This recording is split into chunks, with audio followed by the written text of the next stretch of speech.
సుమన్ టీవీలో మీ personal and business promotions కోసం కింది నెంబర్కి కాంటాక్ట్ చేయండి.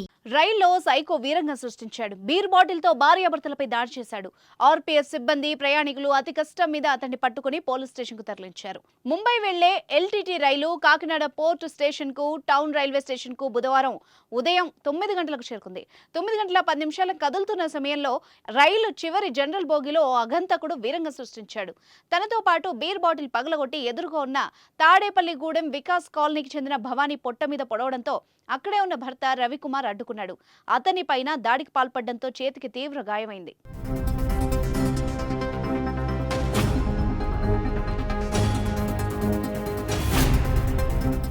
ప్రయాణికుల కేకలు, అరుపులు విని టీటీ రైలు ఆపేశాడు. ఆర్పీఎఫ్ సిఐ కొండయ్య, జీఆర్పీఎస్ఐ రవికుమార్ సిబ్బందితో ఆ బోగిలకు చేరుకున్నారు.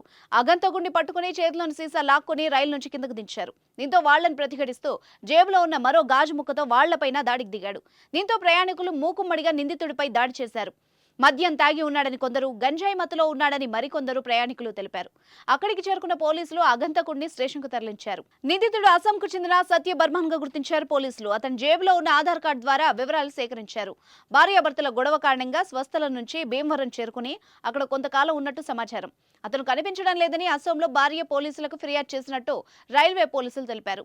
గతంలో అతడికి నేర చరిత్ర ఉన్నట్టు సమాచారం. మతిస్థిమితం సరిగ్గా లేదని, సైకోగా ప్రవర్తిస్తూ ఉంటాడని పోలీసులు పేర్కొన్నారు. కొద్ది కాలం క్రితం నిందితుడు సత్య బర్మన్ను పట్టుకుని పోలీస్ స్టేషన్కు తరలించినట్టు పోలీసులు తెలిపారు. అయితే ఈ ఘటనలో గాయపడిన భార్యాభర్తల్ని భవానీ, రవికుమార్ కాకినాడ జీజీహెచ్లో చికిత్స పొందుతున్నారు.